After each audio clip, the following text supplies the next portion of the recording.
Envelop the enemy. The annihilation strategy.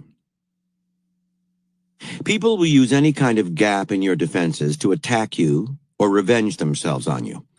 So offer no gaps. The secret is to envelop your opponents.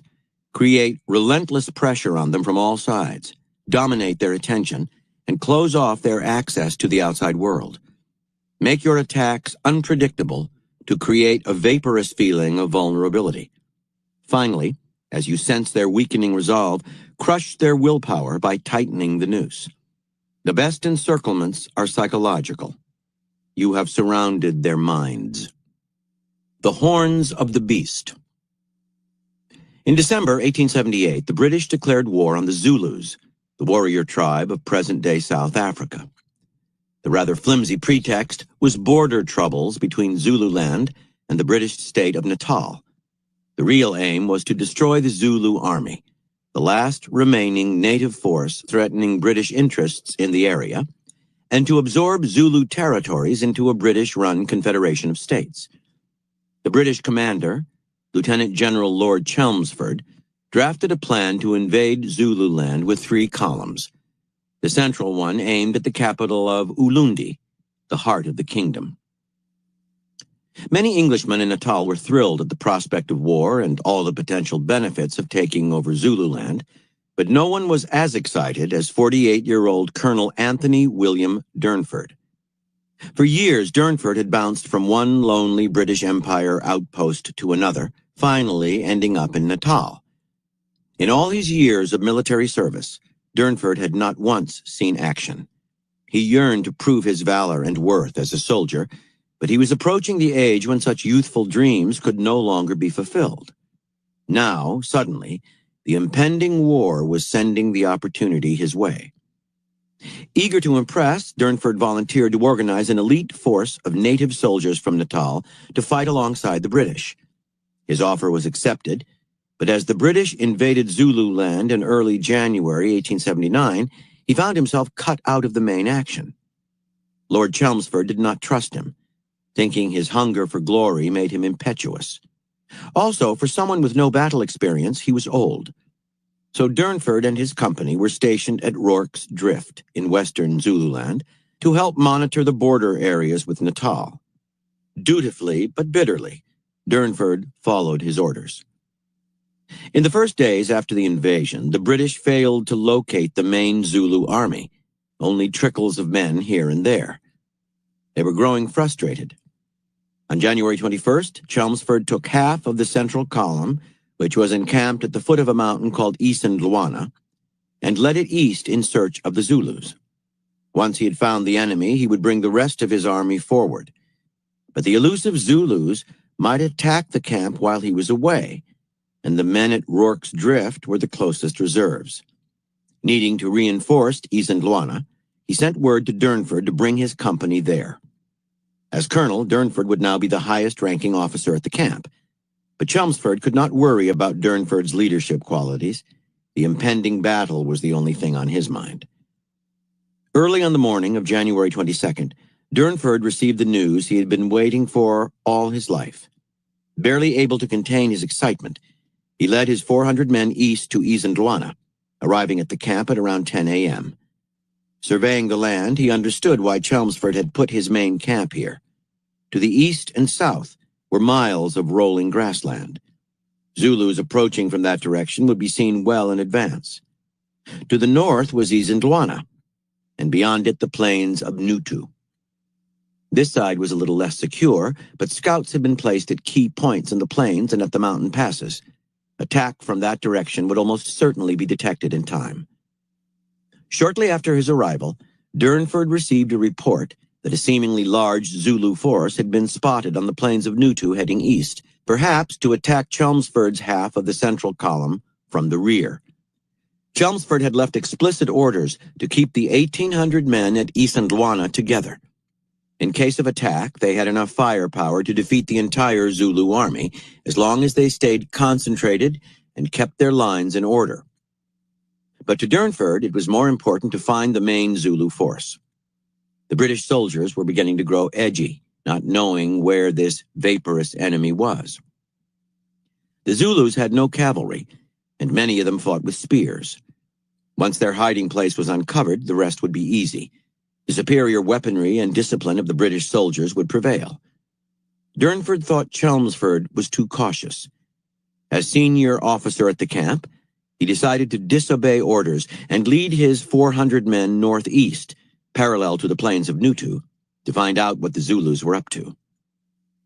As Durnford marched out of the camp, a scout on the plains of Nutu saw a few Zulus herding cattle some 4 miles away.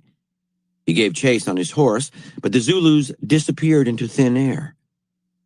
Riding to the point where they had vanished, he stopped his horse just in time.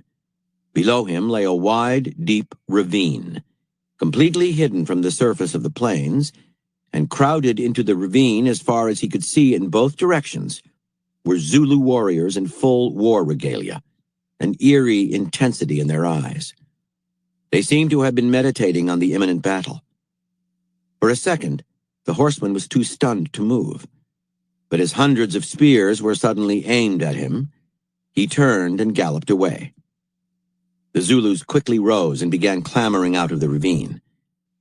Soon the other scouts on the plain saw the same terrifying sight, a wide line of Zulus filling the horizon, some 20,000 men strong. Even from a distance, it was clear that they were moving in formation, each end of their line coming forward in a shape resembling horns. The scouts quickly brought word to the camp that the Zulus were coming. By the time Durnford received the news, he could look up to the ridge above him and see a line of Zulus streaming down the slope. He quickly formed his own men into lines to fight them off while retreating to the camp. The Zulus maneuvered with incredible precision. What Durnford could not see was that the men in the left tip of the horn were moving through the tall grass toward the rear of the camp to link up with the other end of the horn and complete the encirclement. The Zulus facing Durnford and his men seemed to grow out of the earth, emerging from behind boulders or from out of the grass in ever greater numbers. A knot of 5 or 6 of them would suddenly charge, throwing spears or firing rifles, then disappear back into the grass. Whenever the British stopped to reload, the Zulus would advance ever closer. Occasionally, one reaching Durnford's lines and disemboweling a British soldier with the powerful Zulu spear, which made an unbearable sucking sound as it went in and out. Durnford managed to get his men back into camp. The British were surrounded, but they closed ranks and fired away, killing scores of Zulus and keeping them at bay. It was like target practice. As Durnford had predicted, their superior weaponry was making the difference. He looked around. The fight had turned into a stalemate, and his soldiers were responding with relative confidence. Almost imperceptibly, though, Durnford noticed a slight slackening in their fire. Soldiers were running out of ammunition, and in the time it took them to open a new crate and reload, the Zulus would tighten the circle, and a wave of fear would ripple through the men as here and there a soldier in the front lines would be impaled. The Zulus fought with an intensity the British had never seen.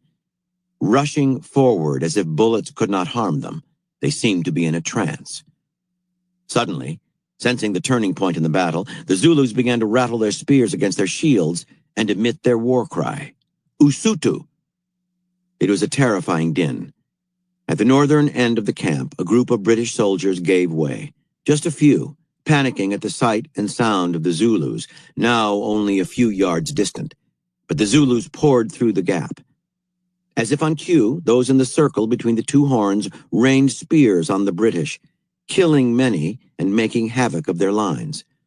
From out of nowhere, a reserve force rushed forward, fanning around the circle and doubling its squeezing power. Durnford tried to maintain order, but it was too late. In a matter of seconds, panic. Now, it was every man for himself. Durnford ran to the one gap in the encirclement and tried to keep it open so that his remaining men could retreat to Rorke's Drift. Minutes later, he was impaled by a Zulu spear. Soon, the Battle of Isandlwana was over. A few hundred managed to escape through the gap that Durnford had died in securing. The rest, over 1,400 men, were killed. After such a devastating defeat, the British forces quickly retreated out of Zululand. For the time being, the war was indeed over, but not as the British had expected. Interpretation. A few months after the defeat at Isandlwana, the British mounted a larger invasion and finally defeated the Zulus. But the lesson of Isandlwana remains instructive, particularly considering the incredible discrepancy in technology. The Zulu way of fighting had been perfected earlier in the 19th century by King Shaka Zulu, who by the 1820s had transformed what had been a relatively minor tribe into the region's greatest fighting force. Shaka invented the heavy, broad-bladed Zulu spear, the assegai, that was so devastating in battle. He imposed a rigorous discipline, training the Zulus to advance and encircle their enemies with machine-like precision. The circle was extremely important in Zulu culture, as a symbol of their national unity, a motif in their artwork, and their dominant pattern in warfare. The Zulus could not fight for extended periods since their culture required lengthy cleansing rituals after the shedding of blood in battle. During these rituals, they were completely vulnerable to attack. No Zulu could fight again or even rejoin the tribe until he had been cleansed. The immense Zulu army was also costly to maintain in the field. Once mobilized, then, the army not only had to defeat its enemy in battle, it had to annihilate every last one of them, eliminating the possibility of a counterattack during the vulnerable cleansing period and allowing a speedy demobilization. Encirclement was the Zulu method of obtaining this complete kind of victory. Before any battle, the Zulus would scout the terrain for places to hide. As one looks out over the grasslands and plains of South Africa, they seem to offer wide visibility, but they often conceal ravines and gullies undetectable from any distance. Even up close, grasses and boulders provide excellent coverage. The Zulus would move quickly to their hiding places, their feet tough as leather from years of running over the grasslands. They would send out scouting parties as distractions to hide the movements of the main force. Once they emerged from their hiding place and headed into battle, the Zulus would form what they called the horns, chest, and loins. The chest was the central part of the line, which would hold and pin the enemy force. Meanwhile, the horns to either side would encircle it, moving into the sides and rear. Often, the tip of one horn would stay hidden behind tall grass or boulders. When it emerged to complete the encirclement, it would at the same time give the enemy a nasty psychological shock. The loins were a reserve force kept back to be thrown in for the coup de grace. These men often actually stood with their backs to the battle so as not to grow overly excited and rush in before the right moment. Years after Isandlwana, a commission laid the blame for the disaster on Durnford, but in reality it was not his fault. It was true that the British had let themselves be surrounded, but they managed to form lines in decent order and fought back bravely and well. What destroyed them was what destroyed every opponent of the Zulus: the terror created by the precision of their movements, the feeling of being encircled in an ever-tightening space, the occasional sight of a fellow soldier succumbing to the horrible Zulu spear, the war cries, the spears that rained down at the moment of greatest weakness, the nightmarish sight of a reserve force suddenly joining the circle. For all the superiority of their weaponry, the British collapsed under this calculated psychological pressure. We humans are extremely clever creatures. In disaster or setback, we often find a way to adapt, to turn the situation around. We look for any gap and often find it. We thrive on hope, craftiness, and will. The history of war is littered with stories of dramatic adjustments and reversals, except in one place: the envelopment. Whether physical or psychological, this is the only true exception to the possibility of turning things around. When properly executed, this strategy gives your opponents no gaps to exploit, no hope. They are surrounded, and the circle is tightening. In the abstract space of social and political warfare, encirclement can be any maneuver that gives your opponents the feeling of being attacked from all sides, being pushed into a corner and denied hope of making a counterattack. Feeling surrounded, their willpower will weaken. Like the Zulus, keep a force in reserve, the loins to work with your horns. You hit them with these forces when you sense their weakness growing. Let the hopelessness of their situation encircle their minds.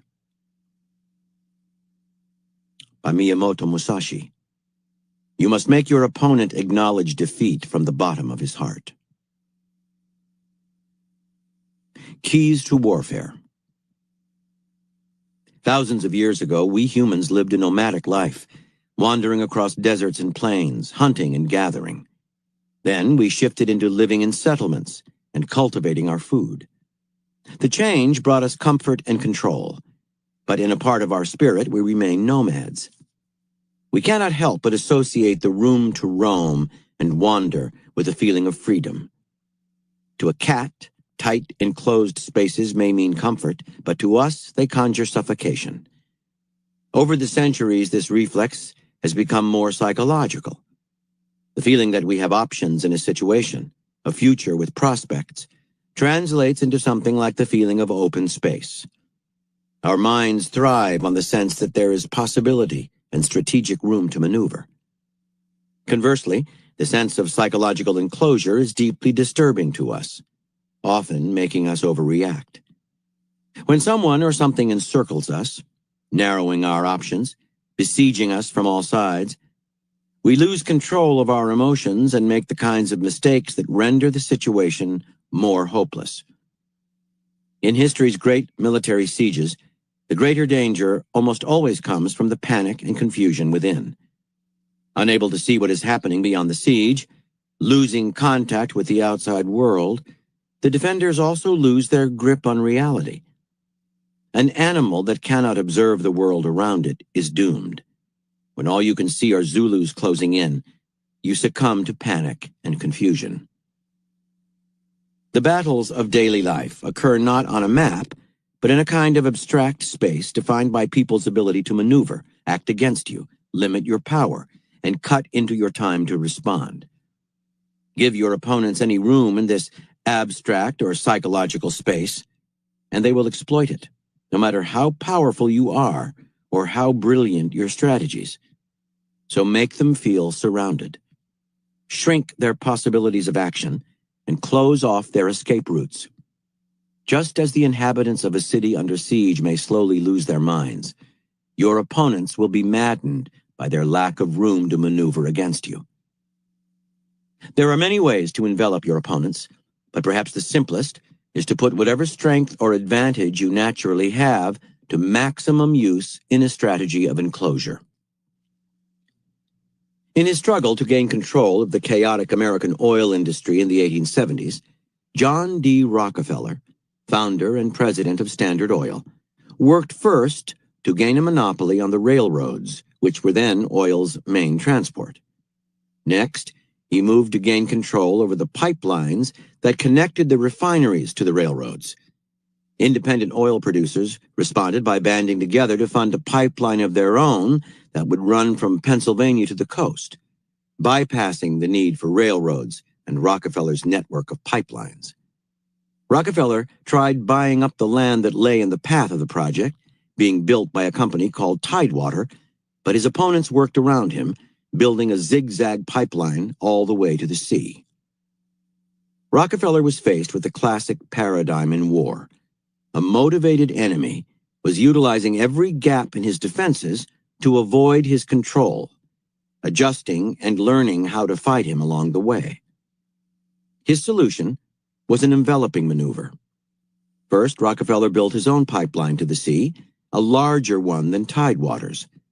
Then he began a campaign to buy up stock in the Tidewater Company, gaining a minority interest in it and working from within to damage its credit and stir dissension. He initiated a price war, undermining interest in the Tidewater pipeline. And he purchased refineries before they could become Tidewater clients. By 1882, his envelopment was complete. Tidewater was forced to work out a deal that gave Standard Oil even more control over the shipping of oil than it had had before this war. Rockefeller's method was to create relentless pressure from as many directions as possible. The result was confusion on the part of the independent oil producers. They could not tell how far his control extended, but it seemed enormous. They still had options at the point when they surrendered, but they had been worn down and made to believe the fight was hopeless. The Tidewater envelopment was made possible by the immense resources at Rockefeller's disposal, but he used these resources not just practically, but psychologically, generating an impression of himself as a relentless foe who would leave no gaps for the enemy to sneak through. He won not only by how much he spent, but by his use of his resources to create psychological pressure. To envelop your enemies, you must use whatever you have in abundance. If you have a large army, use it to create the appearance that your forces are everywhere, an encircling pressure. That is how Toussaint Louverture ended slavery in what today is called Haiti at the end of the 18th century and liberated the island from France. He used his greater numbers to create the feeling among the whites on the island that they were hopelessly engulfed by a hostile force. No minority can withstand such a feeling for long. Remember, the power of envelopment is ultimately psychological. Making the other side feel vulnerable to attack on many sides is as good as enveloping them physically. In the Ismaili Shiite sect during the 11th and 12th centuries AD, a group later known as the Assassins developed the strategy of killing key Islamic leaders who had tried to persecute the sect. Their method was to infiltrate an assassin into the target's inner circle, perhaps even joining his bodyguard. Patient and efficient, the assassins were able, over the years, to instill the fear that they could strike at any time and at any person.